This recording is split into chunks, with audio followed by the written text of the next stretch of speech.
오늘은 계시록 이제 마지막 부분에 와 있습니다. 다들 천국을 가고 싶어 합니다. 믿는 자도 천국에 가고 싶어 하고 믿지 않는 자도 천국이 있다면 그곳에 가고 싶다, 이렇게 생각을 합니다. 그런데 이 천국에 대해서 가고 싶다라는 마음은 다 동일한데 천국을 그리는 모습들은 다 다른 거예요. 다른 모습을 보게 돼요. 내가 생각하는 천국, 이 사람이 생각하는 천국, 또 불신자들이 생각하는 천국, 각자 다르죠. 근데 참 문제가 있는 게 성경은 하나의 천국을 얘기를 하고 있는데 사람들의 생각에서는 여러 가지로 나눠지고 있다는 거예요. 오늘 본문에서는 새하늘과 새 땅, 즉 하나님 나라 천국에 대해서 설명을 하고 있습니다. 천국이 어떠한 모습인지, 그리고 어떻게 이루어지고 어떤 자들이 들어가게 되는지에 대해서 좀 설명을 하려고 합니다. 말씀에 앞서서 지난 시간을 잠깐 정리하면서 또 오늘 본문과 이어지는 내용을 보도록 하겠습니다. 십자가 대속으로 인해서 더 이상 만국을 미혹하지 못하고 무저갱에 던져진 마귀가 있었어요. 근데 이 마귀는 재림의 때가 임박할 때, 즉 천년이 찬 후에 잠깐 풀려나게 됩니다.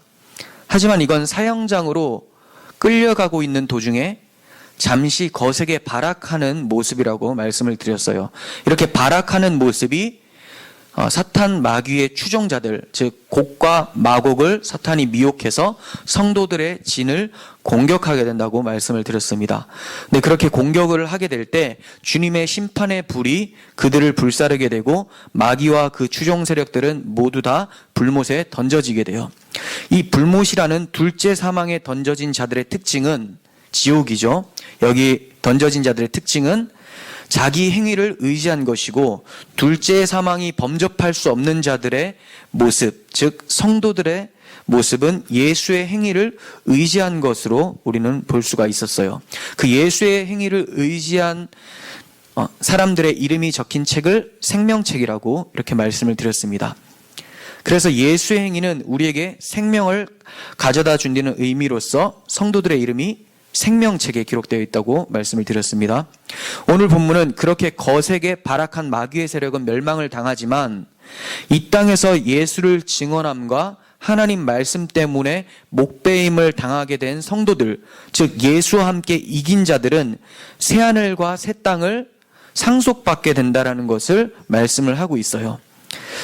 우리는 이러한 모습 속에서 사도 바울이 현재의 고난은 장차 우리에게 나타날 영광과 비교할 수 없도다라는 말씀을 생각하게 됩니다. 그리고 사도 바울은 또 이렇게 얘기합니다. 우리가 잠시 받는 환난에 경한 것이 지극히 크고 영원한 영광에 중한 것을 우리에게 이루게 함이니, 그러니까 우리가 고난받는 것이 영원한 영광에 중한 하나님의 나라를 받게 도움을 준다고 얘기를 하고 있죠. 18절, 우리가 고린도후서 4장 18절, 우리가 주목하는 것은 보이는 것이 아니요 보이지 않는 것이니 보이는 것은 잠깐이요 보이지 않는 것은 영원함이라. 네, 우리가 지금 현재 고난을 받고 있지만 하나님이 영원하고 가장 무거운 것, 그 귀한 것을 우리에게 주시기 위해서 고난을 허락하고 계신다라는 것을 우리는 알게 됩니다. 이와 같이 본문에 등장하는 새하늘과 새 땅은 영원한 하나님의 나라에서의 안식에 대해서 보여주고 있습니다. 그렇다면 본문에 들어가기에 앞서서 구조에 대해서 몇 차례 살펴보려고 합니다. 이제 이 구조에 대해서 살펴보는 것이 계시록 강해 가운데 마지막이 될 거예요. 그러니까 전체 구조를 살펴드릴 때 다시 한번 정리하시고 기억하시면 좋겠습니다. 먼저 전체적 구조인데 서론 부분은 1장 1절에서 8절까지예요. 그리고 그 이어서 환상이 4가지가 나옵니다. 네, 크게 4가지 환상이 나오는데 첫 번째 환상구는 7교회에 대한 이야기예요. 소아시아 7교회에 대한 이야기가 1장 9절에서 3장까지 내용이고, 두 번째 환상은 인재앙, 나팔재앙, 대접재앙, 오랫동안 살펴봤죠. 이게 4장에서부터 16장까지의 내용이에요. 여기서 4장과 5장은 천상의 하나님 나라에 대해서 잠깐 보여주고 인, 나팔, 대접재앙에 대해서 서론적으로 설명해 주는 부분이에요. 그러니까 6장부터 16장까지가 인, 나팔, 대접재앙이 실제적으로 나타나는 거죠. 그리고 세 번째 환상은 바벨론 멸망에 대해서 말을 하고 있습니다. 17장부터 20장까지예요. 그리고 네 번째 환상, 새하늘과 새 땅, 이게 오늘 다루는 내용이죠. 21장부터 22장 5절까지. 그리고 결론 부분은 22장 6절에서 21절까지, 마지막까지입니다. 이거를 도표를 통해서 좀 살펴보려고 합니다. 여러분들 도표 있겠지만 제가 그림 그리면서 조금 더 정리하는 것이 이해가 쉬울 것 같아요. 그래서 좀 봐주시면 되겠습니다.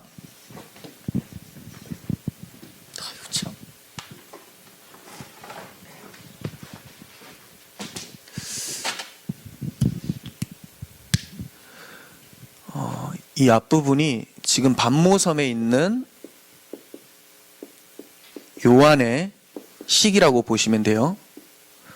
여기서부터 쭉 가서 예수님이 재림을 하시죠.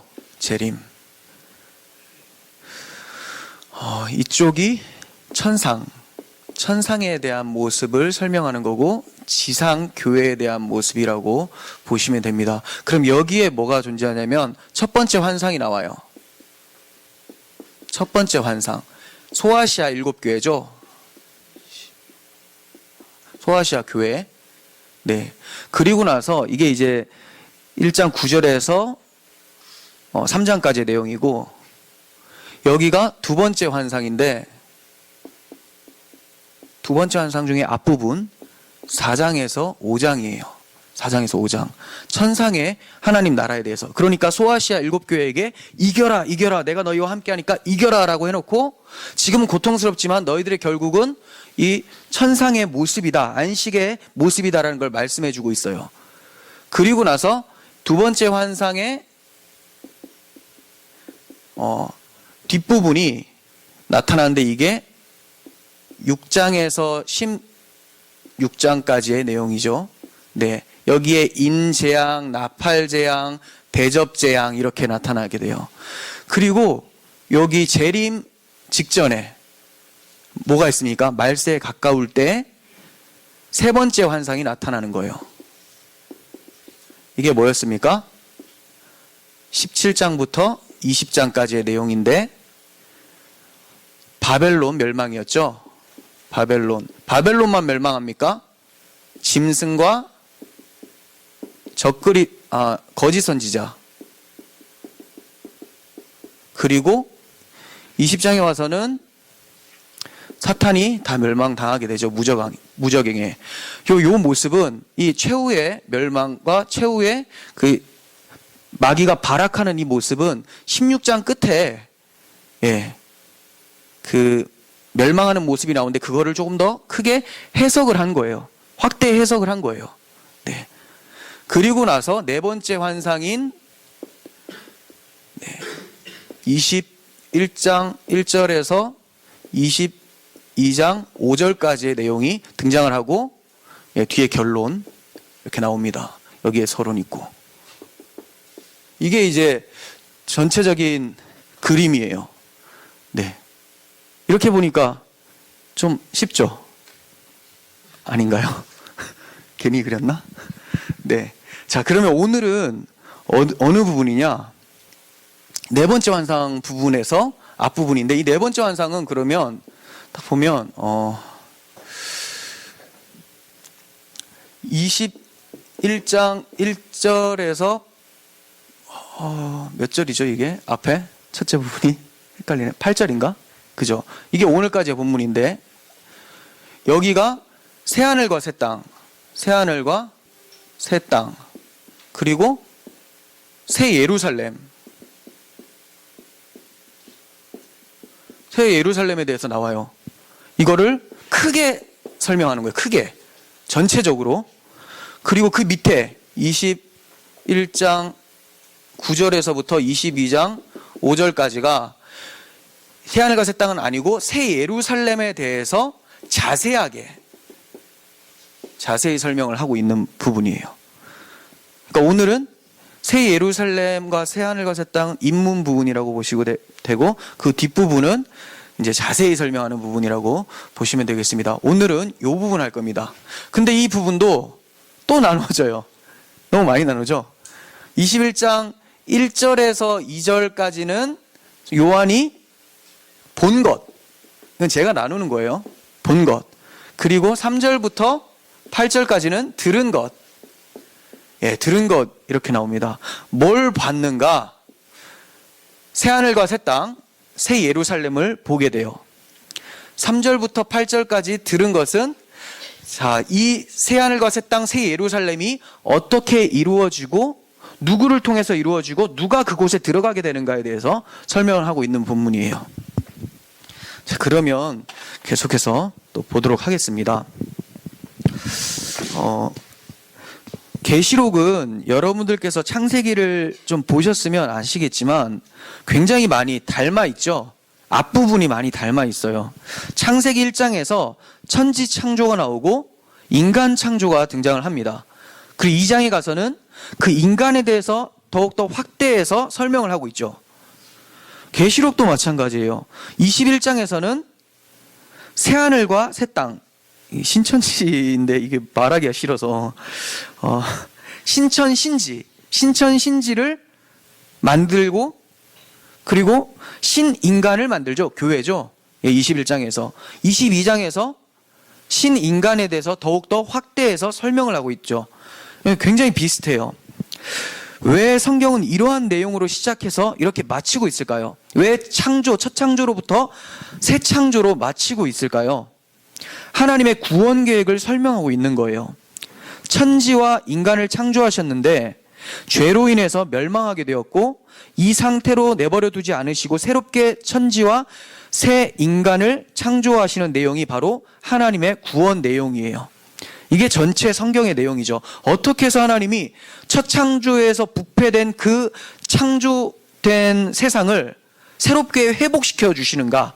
이게 성경 전체의 내용인 거예요. 그러면 첫 번째 부분인 요한이 본 것에 대해서 한번 살펴보도록 하겠습니다. 1절 보겠습니다. 내가 새 하늘과 새 땅을 보니 처음 하늘과 처음 땅이 없어졌고 바다도 다시 있지 않더라. 주님께서 재림하시면 새 하늘과 새 땅이 펼쳐지게 되죠. 천국이에요.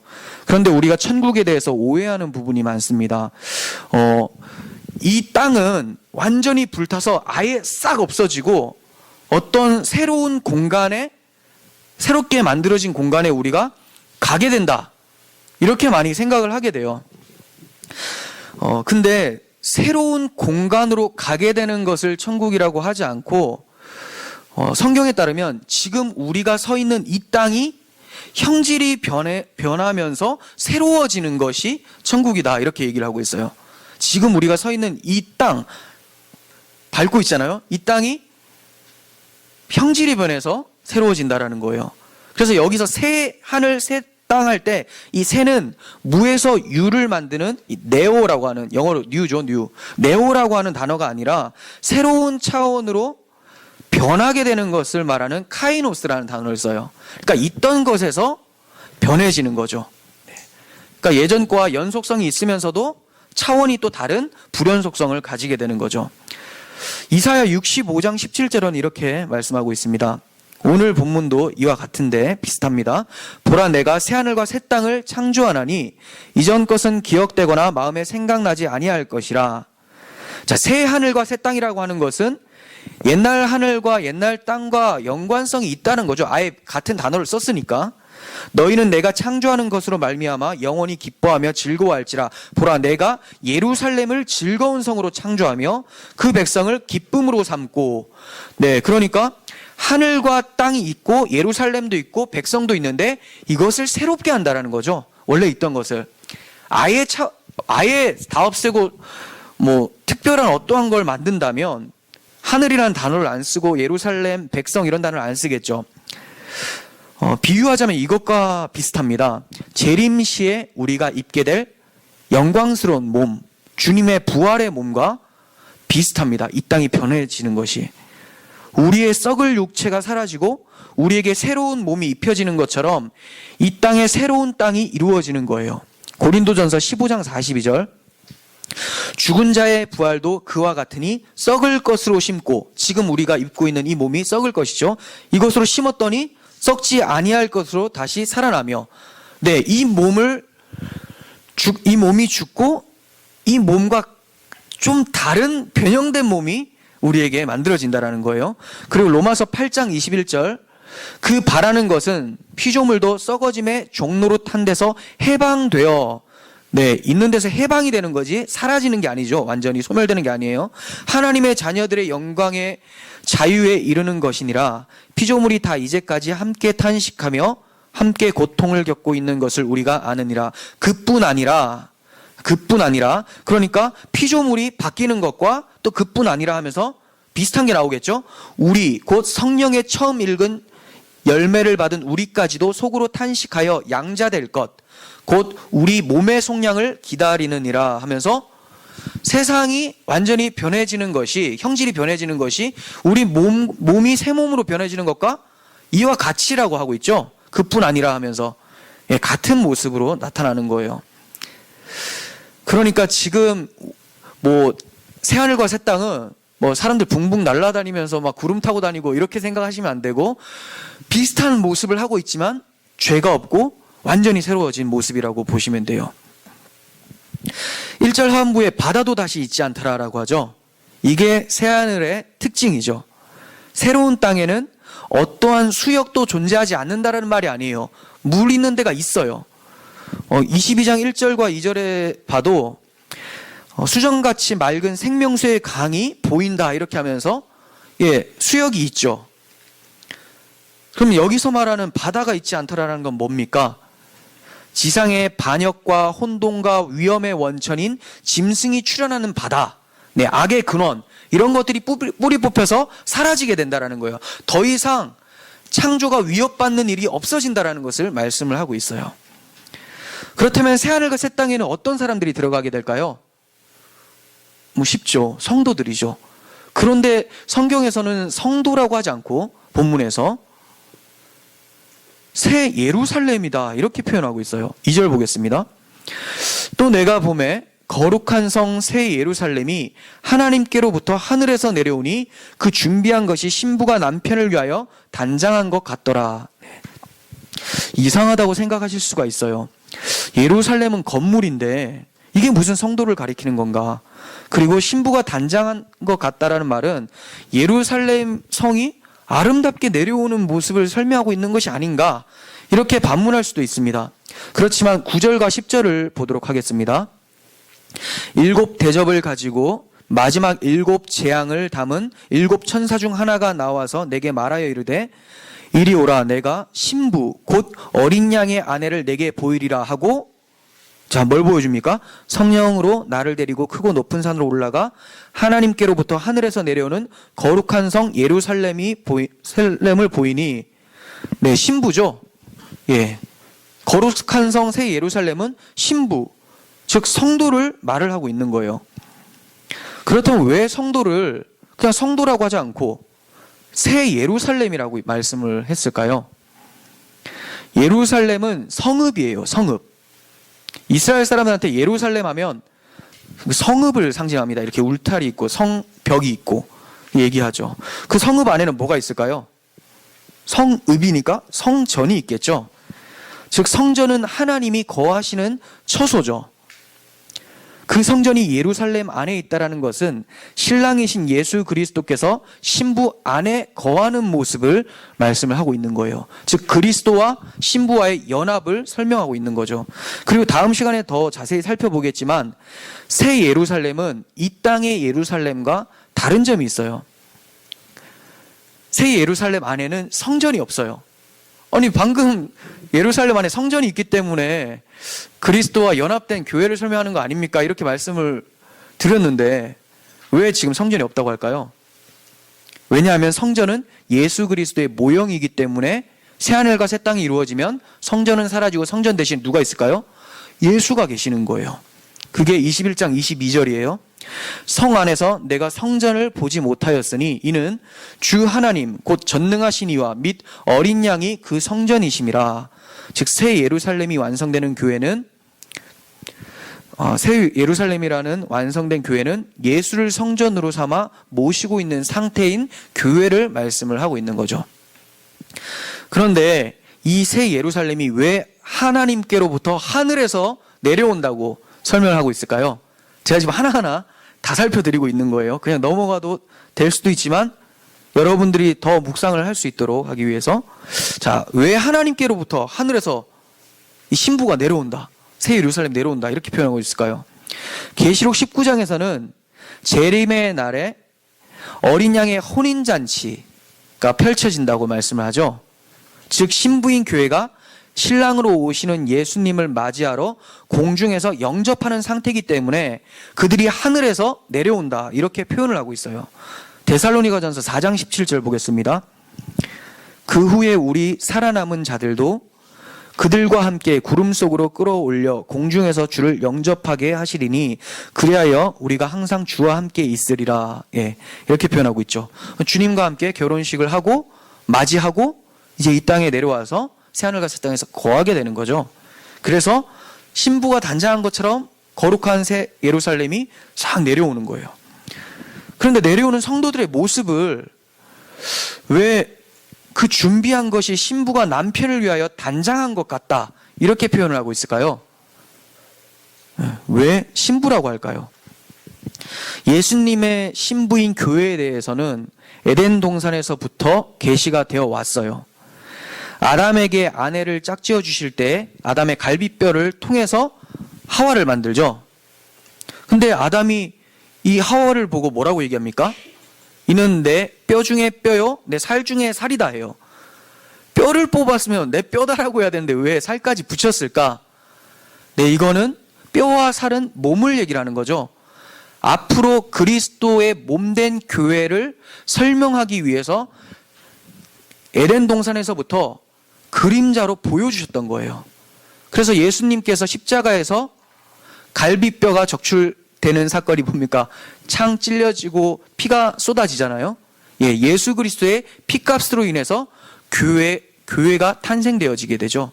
그래서 교회를 몸이라고 하고 예수를 교회의 머리라고 하는 거예요. 에덴 동산에서부터 계속해서 계시가 되어 왔어요. 그러므로 신부란 예수님과 일심동체일 수밖에 없어요. 예수님의 마음을 가지고 있고 주님의 몸을 우리가 나중에 완전히 입게 되죠.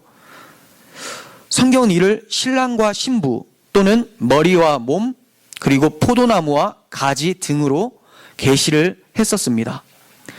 이 점은 음녀 바벨론이 사탄과 연합해서 운명 공동체가 된다는 것과 대조되는 모습이죠. 그래서 19장에서 20장에서 사탄, 마귀, 음녀 바벨론이 같이 결합돼서 멸망당하는 게 나타나고, 오늘 21장에서는 이제 새하늘과 새 땅에서 신부인 교회가 그리스도와 연합되는 모습이 대조적으로 나타나고 있는 거예요. 신부는 신랑과 한 몸이기 때문에 같은 운명을 가지고 있겠죠. 그러니까 예수님께서 어떻게 됐습니까? 고난을 당하셨죠. 그리고 안식하게 되셨어요. 보좌에 앉게 되셨어요. 그렇다면 우리 또한 그리스도와 연합됐다면 이 땅에서 그리스도와 함께 고난을 받게 된다는 것을 말씀을 하고 있는 거예요. 그 고난을 통과한 후에 예수와 함께 보좌에 앉게 된다는 거죠. 그렇다면 어린 양의 신부가 21장 지금 오늘 본문에 와서야 비로소 태어나는 것일까? 그렇지 않습니다. 신부로 태어나는 것은 예수님의 십자가 사건에 이미 신부가 되어버리는 거예요. 우리가 그 십자가 사건을 받아들일 때, 지금 내가 예수를 믿는다라고 할 때 예수의 신부가 되는 거죠. 근데 왜 21장까지 기다리게 되는가? 이게 제가 지난번에도 설명을 했지만 유대인들 결혼식이 어떻게 돼요? 약혼을 하고, 법적으로는 약혼을 했지만 결혼된 게 아예 법적으로 선언이 되는 거예요. 남편이고 아내가 맞습니다. 그리고 1년 정도 후에 남편이 신부를 찾으러 왔을 때 그때 혼인 잔치를 하게 되죠. 그럼 우리가 지금 십자가를 믿고 예수를 구주로 영접한 상태는 신부이지만 결혼식을 언제 한다고요? 이 천년이라는 시기, 교회의 시기를 다 지나고 주님 오실 때 그때 주님과 함께 어린 양의 혼인잔치를 하게 된다는 거죠. 그래서 그때까지 교회는 신부로서 준비를 하고 단장해가는 성숙이 있어야 하는 거예요. 1년 동안 기다리면서 신부가 뭐 할까요? 준비하고 단장하죠. 마태복음 25장에서는 기름 준비한다고 하죠. 네, 신랑 오실 것을 맞이하는 거예요. 이러한 단장이 우리에게 있어야 되는 거예요. 그럼 이 기간 동안 어떻게 준비하고 단장을 해야 될까요? 이게 소아시아 7교회에게 보낸 편지의 핵심 내용이에요. 무슨 내용이 있었죠? 이겨라, 이겨라였죠. 이기는 자는 싸워서 이겨라예요. 이겨라. 그래서 준비를 어떻게 합니까? 싸워서 이겨라. 계시록 12장 11절, 또 우리 형제들이 어린 양의 피와 자기들이 증언하는 말씀으로 그를 이겼으니 그들은 죽기까지 자기들의 생명을 아끼지 아니하였도다. 예, 영적 전쟁을 통해서 성숙을 준비해 가는 것이죠. 그리고 단장은 뭡니까? 어떻게 단장해야 돼요?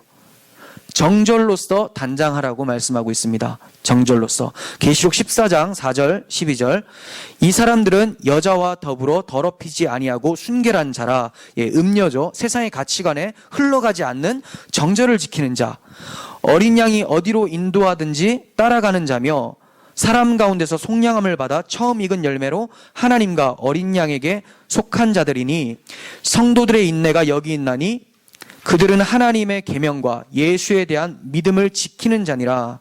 네, 믿음과 인내로 정절로 단장을 해야 되는 거예요.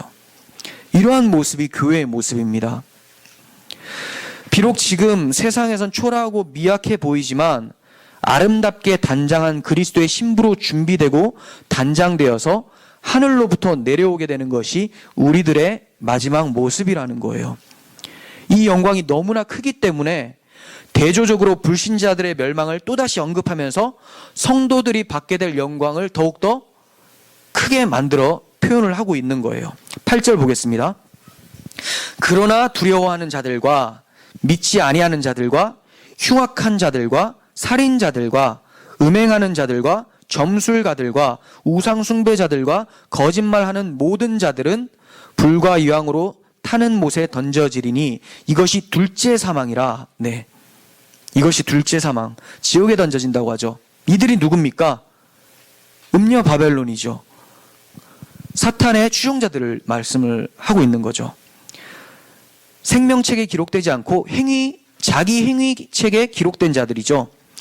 이런 자들은 성도들의 영광이 아니라 이들의 비참함을 맞이하게 된다는 것을 말씀하고 있어요. 그런데 이들을 설명을 할 때 처음에 뭐라고 표현합니까? 두려워하는 자들, 이렇게 표현하고 있어요. 이게 정말 중요한 표현이죠. 두려워하는 자들, 도대체 이들이 뭘 두려워할까요? 하나님을 두려워하는 거예요. 하나님을 두려워하는 자들. 언제부터 하나님을 두려워하게 되었을까요? 이것도 창세기 에덴 동산으로 가야 돼요. 그들이 하나님이 먹지 말라고 한 선악나무의 열매를 먹고 나서 벗었으므로 두려워해서 동산나무 뒤로 숨었다고 하나님께 아담이 얘기를 하죠. 그리고 나서 자기 한번 서보려고 뭐합니까? 무화과 나무 잎으로 가려보지만 하나님의 음성에 반응을 할 수가 없어요. 두려워서. 그래서 하나님께서는 그 벌거벗음을 짐승의 희생을 통한 가죽옷을 통해서 입혀주시는 거죠. 두려워하는 자들은 짐승의 희생, 즉 어린 양의 희생, 예수 그리스도의 십자가 보혈이 임하지 않은 자들을 얘기하는 거예요. 여러분들 그렇다면 여러분들은 예수의 피를 의지하고 있다면 하나님이 두렵게 느껴질까요? 그렇지 않아요. 주여 오시옵소서, 이 얘기하는 거죠. 너무 보고 싶고 주님을 만나고 싶고 나를 사랑하시는 그 주님을 다시 한번 정확하게 보고 싶어하는 그 마음이 생겨나게 된다는 거죠. 근데 이들은 그렇지가 않습니다. 자기 행위의 옷을 입고 있기 때문에 이것을 말이 옷을 입고 있다고 하지 하나님은 어떻게 보고 있어요? 벌거벗었다, 이렇게 표현하고 있어요. 벌거벗었다. 벌거벗었기 때문에 두려워하는 거죠. 계시록 6장 마지막인가요? 거기 보면 산과 바위에게 말해서 내 위에 떨어져라. 그래서 어린 양이 진노해서 나를 가려라, 이렇게 얘기를 하잖아요. 얼마나 두려우면. 그런데 7장에 가니까 어린 양의 보좌에 함께 앉아있는 14만 4천 성도들의 모습이 나타나는 거예요. 우리들의 모습이 7장에 나타난 성도들의 모습이었으면 좋겠습니다. 어린 양의 신부가 되어서 새하늘과 새 땅을 상속받는 이 영광이 여러분들의 것임을 확신을 하십니까? 근데 이 확신이 그냥 오는 게 아니에요.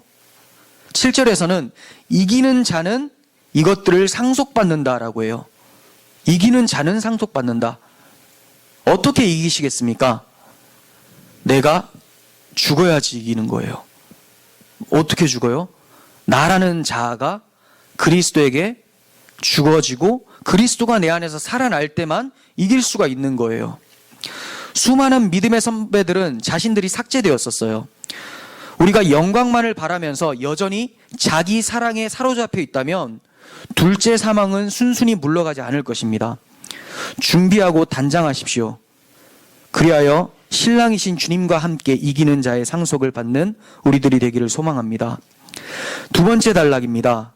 3절부터 보겠습니다. 내가 들으니 보좌에서 큰 음성이 나서 이르되 보라 하나님의 장막이 사람들과 함께 있음에 하나님이 그들과 함께 계시리니 그들은 하나님의 백성이 되고 하나님은 친히 그들과 함께 계셔서 놀라운 일이 일어났어요. 하나님의 장막이 사람들과 함께 있대요. 이게 왜 놀랍습니까? 성경을 알면 놀랍죠. 하나님의 장막인 에덴 동산에서 아담이 범죄함으로 어떻게 됩니까? 동편으로 쫓겨나게 돼요.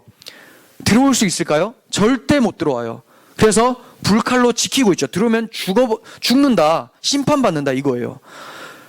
인류 최대의 수건이 쫓겨난 하나님의 장막에 다시 한번 들어가게 되는 건데 이게 어떻게 이루어지게 되었는가? 너무나 중요한 문제이기 때문에 3절에서는 하나님과 함께, 이 함께라는 단어가 3번이나 걸쳐서 강조하고 있습니다. 하나님이 함께, 하나님이 우리와 함께 계시다.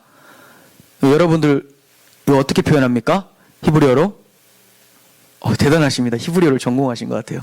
임마누엘이죠. 임마누엘. 네, 임마누엘이에요. 누구의 이름이에요? 예수님의 이름이에요. 즉 예수님으로 인해서 우리가 쫓겨난 하나님의 장막에 다시 거하게 된다는 것을 얘기를 하고 있는 거죠. 그 과정은 이렇습니다. 에덴 동산이라는 하나님의 장막에서 죄를 범함으로 아담과 하와가 쫓겨나게 되고 불칼로 그 동편 입구를 막아버렸어요.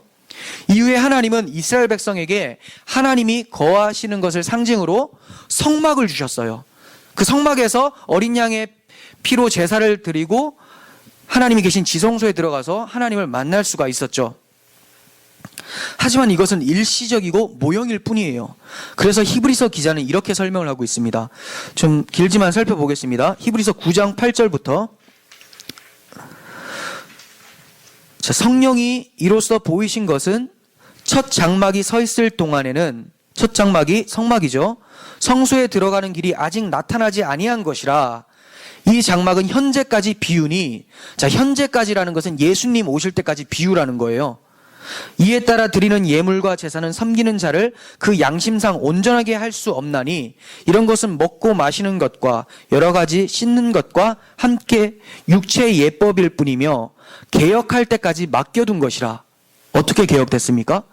예수님께서 성전으로 오셔서 개혁을 하시는 거죠.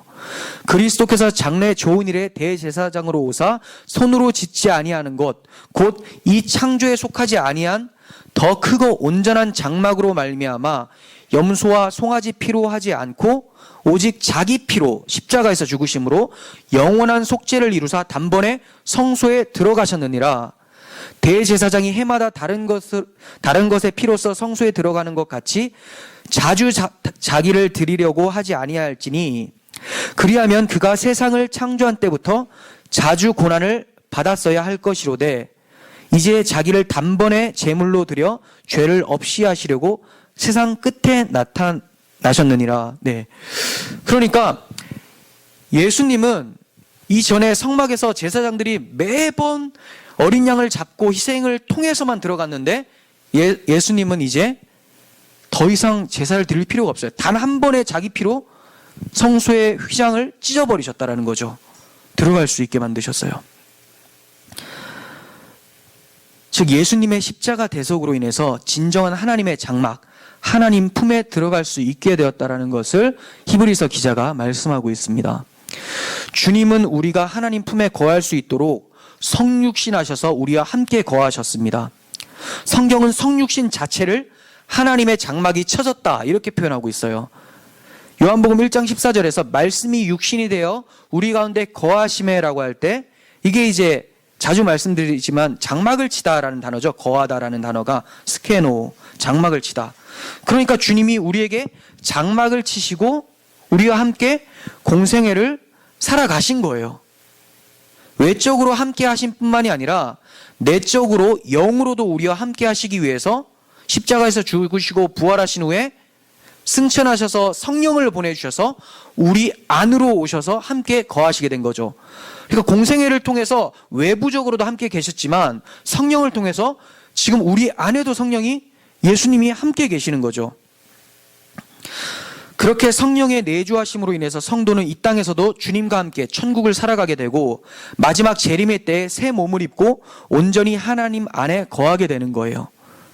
또한 3절 하반부에 그들은 하나님의 백성이 되고 하나님은 친히 그들과 함께 계셔서 라고 하시면서 구약 성경에서 하나님이 그토록 이루시겠다라고 했던 하나님 나라를 이루시는 것을 보여주고 있어요.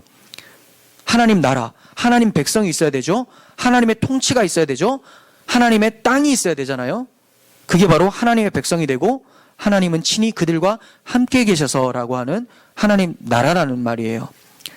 이건 구약 성경에서 너무나 많이 언급되었습니다. 왜? 너무 중요하니까. 좀 보겠습니다. 레위기 26장 12절. 나는 너희 중에 행하여 너희의 하나님이 되고 너희는 내 백성이 될 것이니라. 나는 너희를 애굽 땅에서 인도하여 내어 그들에게 종된 것을 면하게 한 너희 하나님 여호와니라. 네, 하나님이 애굽 땅에서 인도해 내신 이유가 뭐냐면 너희의 하나님이 되고 너희는 내 백성이 되기 위해서 내가 인도했다. 그런데 이들이 온전하게 하나님과 하나를 이루지 못했어요. 왜냐하면 이 출애굽 사건 자체가 모형이었기 때문에 그렇죠. 그림자였어요. 영적 출애굽인 마귀라고 하는 그 애굽왕 바로를 상징하는 마귀라고 하는 자에게 속박되어 있는 사람 상태를 예수님의 피로 구원해서 너희의 하나님이 되고 너희는 내 백성이 된다라는 것을 얘기하기 위해서 구약 성경에는 출애굽 사건이 있었던 거죠. 예레미야 31장 33절도 보겠습니다. 그러나 그날 후에, 자, 이거 1차적으로는 바벨론 포로 귀환을 얘기해요. 그러니까 출바벨론도 같은 내용이죠. 영적으로는 내가 이스라엘 집과 맺을 언약은 이러하니 곧 내가 나의 법을 그들 속에 두며 그들의 마음에 기록하여 나는 그들의 하나님이 되고 그들은 내 백성이 될 것이라. 여호와의 말씀이니라. 에스겔 14장 11절. 이는 이스라엘 족속이 다시는 미혹되어 나를 떠나지 아니하게 하며 다시는 모든 죄로 스스로 더럽히지 아니하게 하여 그들을 내 백성으로 삼고 나는 그들의 하나님이 되려 함이라. 주 여호와의 말씀이라. 예, 하나님 백성을 삼기 때문에 이들이 이제 뭐에 안 넘어간다고요? 미혹되지 않는다고 하죠. 사탄을 결박한 이유가 뭐였어요? 다시는 만국을 미혹하지 못하도록 하기 위해서 결박했었죠. 이제 바다가 물러가면서 사탄도 다 사라져서 더 이상 미혹되지 않는 거예요. 에스겔 36장 26절. 또 새 영을 너희 속에 두고 새 마음을 너희에게 주되 너희 육신에서 굳은 마음을 제거하고 부드러운 마음을 줄 것이며, 거듭남이죠. 성령으로 거듭남. 내 영을 너희 속에 두어 너희로 내 율례를 행하게 하리니 너희가 내 규례를 지켜 행할지라. 내가 너희 조상들에게 준 땅에서 너희가 거주하면서, 자, 땅 나왔죠. 내 백성이 되고 나는 너희 하나님이 되리라 라고 하면서 하나님 나라가 이렇게 이루어진다는 거예요. 성령이 우리 가운데 오셔서 이루어진다는 거예요. 고린도후서 6장 16절. 하나님의 성전과 우상이 어찌 일치가 되리요? 우리는 살아계신 하나님의 성전이라. 이와 같이 하나님께서 이르시되 내가 그들 가운데 거하며 두루 행하여 나는 그들의 하나님이 되고 그들은 나의 백성이 되리라. 아멘. 길게 살펴봤지만 뭐에 대한 내용이에요? 너희는 내 백성, 나는 너희 하나님이 되겠다. 성령이 우리 마음에 율법을 새겨주시고 거룩한 하나님의 백성으로 만드셔서 하나님과 함께 살도록 인도하신다라는 것을 말씀하고 있어요. 그런데 7절에서는 하나님의 백성도 모자라서 하나님의 아들이 된다고까지 말씀을 하고 있어요. 얼마나 놀랍습니까? 우리가 나의 하나님, 나의 아버지라고 부를 수 있는 것은 하나님의 열심히 이루어내신 구원의 은혜 때문인 거예요. 그래서 6절은 이루었도다 나는 알파와 오메가요 처음과 마지막이라 하시면서 주님이 시작과 끝이 되어서 다 이루셨다고 말씀을 하고 있어요. 우리가 한 게 아니라 하나님의 은혜라는 거죠. 어떻게 하셔서 시작부터 끝까지 이루신 것입니까? 성경에서는 이루었다라는 표현이 3번이 등장을 해요.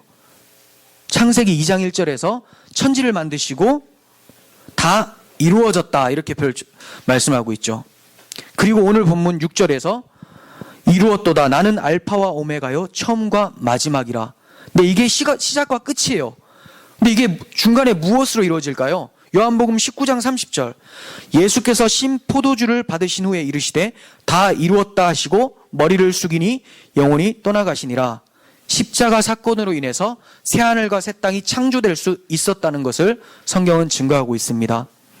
이 십자가가 우리를 살게 했고 우리에게 하늘 위로를 바라볼 수 있도록 만들어 주신 거예요. 그러니까 우리가 날마다 십자가로 나아가는 것을 즐겨하지 않을 수가 없죠.